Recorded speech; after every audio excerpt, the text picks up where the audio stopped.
कुछ लोग तो ये भी कहते हैं ना कि उनको स्टूल पास नहीं होता जब तक कि वो सिगरेट वॉशरूम में बैठ के ना पिए, इतने एडिक्टेड होते हैं। तो क्या इससे इससे वॉशरूम का क्या ताल्लुक है, मतलब सिगरेट का? वो सुबह आपकी उठते के साथ ही जब सिगरेट नहीं पिएंगे तो वॉशरूम नहीं जाएंगे? एग्जैक्टली उसमें ये होता है जी कि आपकी बॉडी हैबिचुअल हो चुकी होती है। आपका जो मैदे का जो सारा निज़ाम होता है वो निकोटीन के ऊपर शिफ्ट हो चुका होता है। निकोटीन उसको जाएगी तो वो एक्टिवेट होगा और वो जो वर्किंग में आएगी चीज़ें। इसी तरह कभी कभार बेसिकली जो ब्रेन बूस्टर होता है, जैसे बेड टाइम टी के बारे में हमने सुना है, कुछ लोगों को बेसिकली टी से भी जो चाय से भी ऐसे प्रॉब्लम हो रहे होते हैं जी कि चाय के बगैर वो लोग भी वॉशरूम नहीं जा सक रहे होते। लेकिन ये सब चीज़ें हैबिट्स होती हैं। इसमें एक रूल ऑफ 3 होता है जी, ठीक है जी। अगर आप क्विट करते हैं तो पहले 3 दिन जो होते हैं वो आपकी क्रेविंग ख़त्म हो जाती है, जिसको हम लोग कहते हैं जी तड़ो ख़त्म हो जाती है कि जी मैंने सिगरेट पीना है, कुछ होना शुरू हो गया है। अगर 3 दिन अगर आपने गुजार लिए तो क्रेविंग ख़त्म। अगर 3 हफ्ते गुजार लिए आपने तो आपकी हैबिट ख़त्म हो जाती है। स्मोकर्स को हैबिट होती है सिर्फ उसको मुंह तक लेके आने की और कोई चीज़ बर्निंग चीज़ की। 3 हफ्ते में वो हैबिट ख़त्म हो गई। और 3 महीने अगर किसी ने स्मोकिंग वगैरह छोड़ दिया है तो फिर उसकी ये चीज़, उसका वो एक नया पर्सन बन जाता है, ठीक है। यानी कि रूल ऑफ 3 कहते हैं, 3 दिन में क्रेविंग ख़त्म, 3 हफ्ते में आपकी जो हैबिट ख़त्म, और 3 महीने अगर छोड़ दिए तो आप टोटली एक नॉर्मल पर्सन या एक टोटली आप एक न्यू पर्सन बन चुके होते हैं। आप क्या, अच्छा, वर्सेस कह सकती हूँ उसको, वेप वर्सेस सिगरेट, ठीक है? आप किस तरीके से देखते हैं इसको? ये जो क्वेश्चन है जी, ये हम लोग ऑलमोस्ट हर रोज़ हम लोग सुन रहे होते हैं, और स्पेशली यंग जो हमारे पेशेंट्स आते हैं उनसे कि जी वेप और स्मोकिंग में क्या फ़र्क है और कौन ज़्यादा इसमें ज़्यादा नुकसानदेह है। पहले तो जी कि ये थोड़ा सा सवाल हम लोग, ये सवाल ही गलत है। सबसे पहले तो सवाल ये होना चाहिए कि क्या दोनों के दोनों नुकसानदेह हैं? जी हाँ, दोनों नुकसानदेह हैं। दूसरा सवाल है जी कि कौन सा ज़्यादा नुकसानदेह है? उसमें ऑब्वियसली स्मोकिंग ज़्यादा नुकसानदेह है, वेप जो है वो कम नुकसानदेह। इसका ये मतलब हरगिज़ नहीं है कि वो सेफ़ है। कई जो वेप प्रोडक्ट्स होते हैं उसके पर लिखा होता है जी 95% सेफ़र, वो बिल्कुल गलत है, ये एक मिथ है।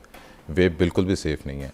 हाँ, सिगरेट से कम नुकसानदेह है, बिल्कुल है, क्योंकि ये वो चीज़ें मेरे तो पूरे ऑफिस में सारे लड़के सिगरेट छोड़ के तो वेप पे आ गए, और उन्होंने कहा कि वेप की वजह से मेरी सिगरेट छूट गई है।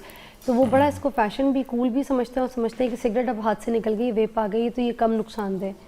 हाँ, अच्छा जी, इसमें जहाँ तक कूल लगने की बात है वो मैं आपको उसके एंड पे जो नहीं बताऊंगा जी कि इस पे भी हम लोग एक रिसर्च कर रहे हैं कि कौन चीज़ें इस पे कूल लग रहे होते हैं, और जो अपोजिट जेंडर होता है वो वाकई इसको कूल समझ रहा होता है, या ये सिर्फ एक हमारे ब्रेन का एक हमें धोखा दे रहा होता है।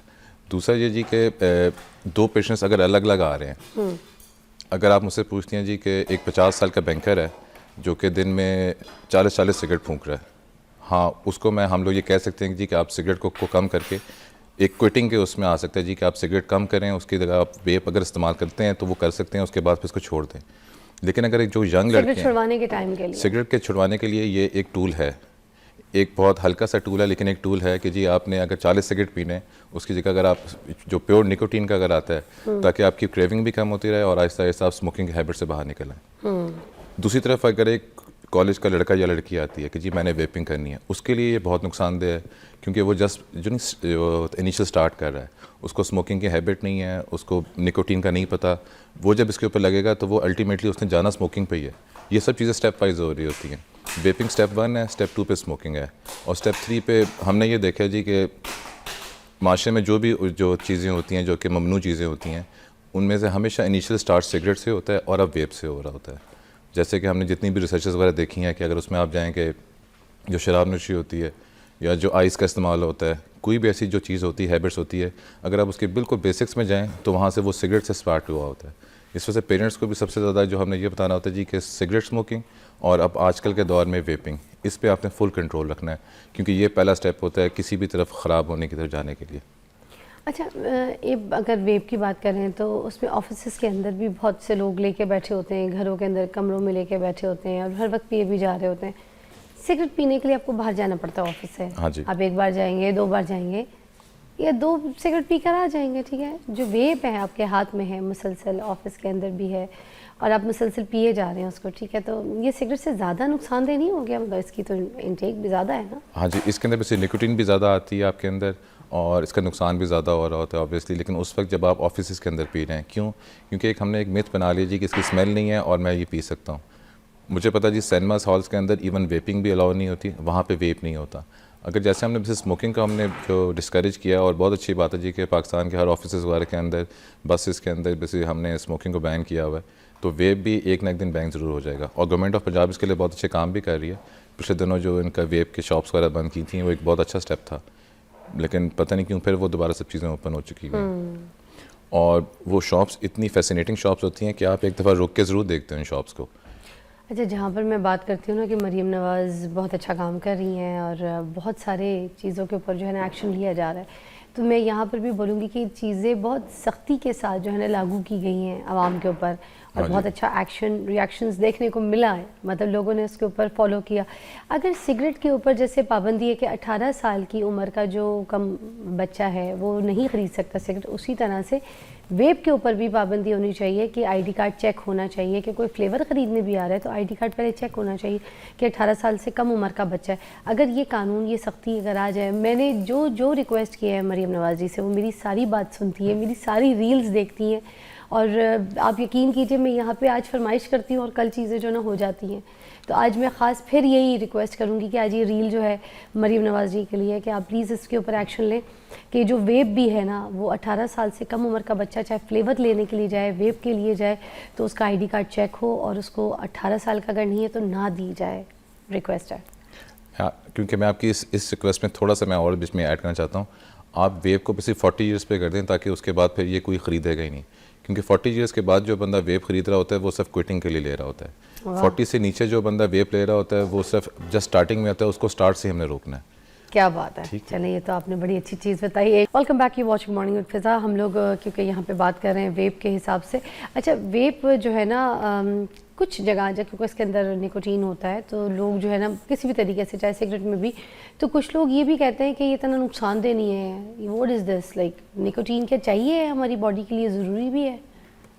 जी, इसके बारे में जो मिथ है वो ये जी कि जैसे निकोटीन कैंसर कर रहा होता है। निकोटीन कैंसर नहीं कर रहा होता है। Nicotine is just like caffeine.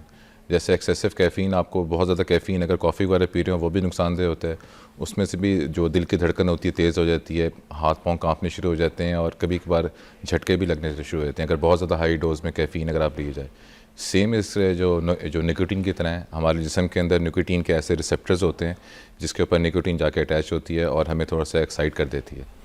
और निकोटीन सिर्फ एक ट्रांसपोर्ट, जैसे आप ये देख लें जी, निकोटीन एक ट्रक है जिसने ऊपर मुख्तलिफ जो होती ना कैंसर वाली चीज़ें वो लाद के हमें जो लेके जा रहा है। ट्रक का अपना कसूर नहीं है, जो उसके अंदर मवाद पड़ा हुआ है, जो बस एक्सप्लोसिव है, उसका सारा कसूर है। तो निकोटीन एक कैरियर चीज़ है, इस वजह से हमने निकोटीन को हम लोग बहुत ज़्यादा वो करते हैं जी कि आप निकोटीन के करीब भी ना जाएं क्योंकि ये बहुत हाईली एडिक्टिव होता है।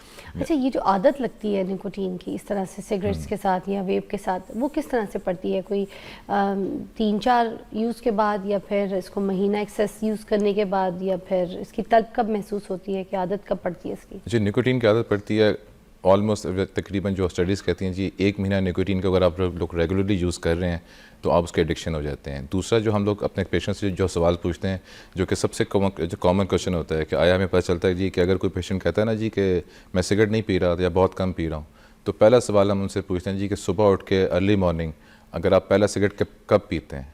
अगर वो कहता है जी कि मैं पहले आधे घंटे के अंदर पहला सिगरेट पी लेता हूँ, इसका मतलब है कि वो हाईली एडिक्टिव हो चुका हुआ है।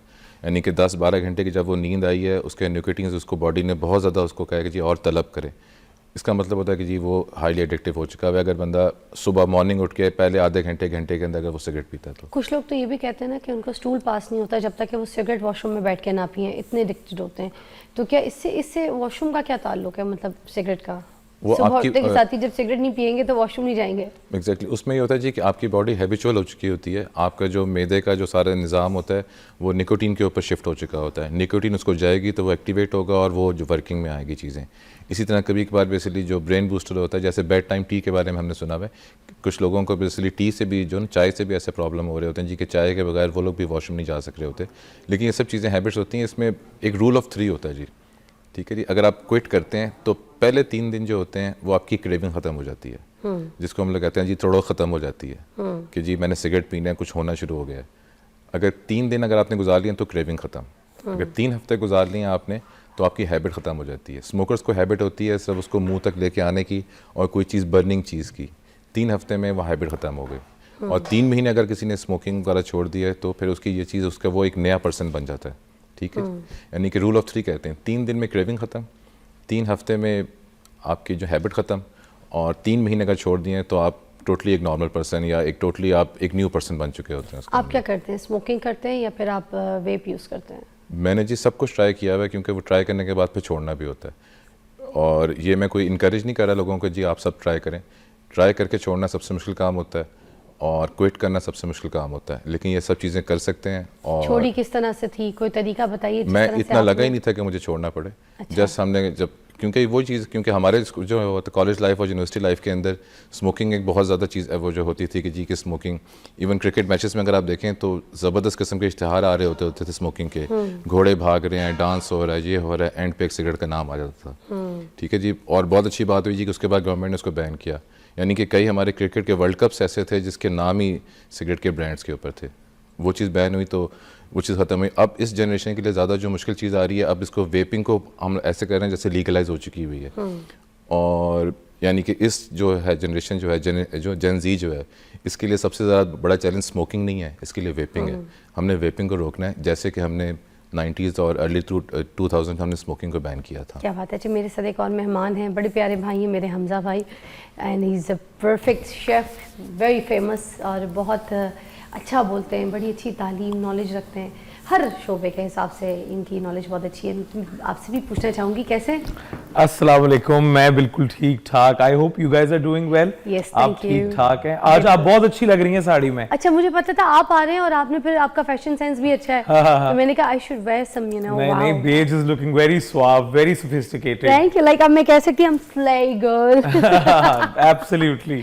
अच्छा, वेब के हवाले से आप कुछ कहना चाहेंगे?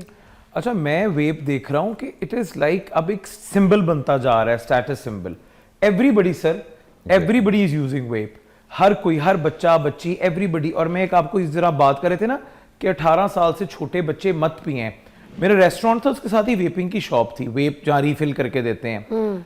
तो वो जो सेल्स के लोग थे वहां पे, वो दोपहर में कहते थे कि तुम लोग लड़कों को आओ, जो छोटे लड़के 14-15 साल के, उनको दोपहर में आओ, हम दोपहर को तुम लोगों को ना कर देंगे छुपके फिल। ठीक है? तो as young as 12, 13, 14 year old guys and girls are using vape, which is definitely not safe in any form. ठीक है ना? तो it's synthetic. सर बेहतर इस पे रोशनी डाल सकते हैं, पर मैं आपको ये बताऊं, और एक और मजे की बात, इस पे बैन भी लगा था अगस्त सितंबर लास्ट ईयर, एक बहुत हैवी बैन हुआ था इसके ऊपर। पर इतने बिग शॉट्स इन्वॉल्व हैं इस बिजनेस में, ये इतना एक वेल इन्वेस्टेड ट्रेड है, बिजनेस है, कि फिर उनको अनफॉर्चुनेटली तकरीबन 3 हफ्ते के बैन के बाद उनको शॉप्स को रीओपन करना पड़ा, और खैर से लोग धड़ाधड़ वेप पी रहे हैं।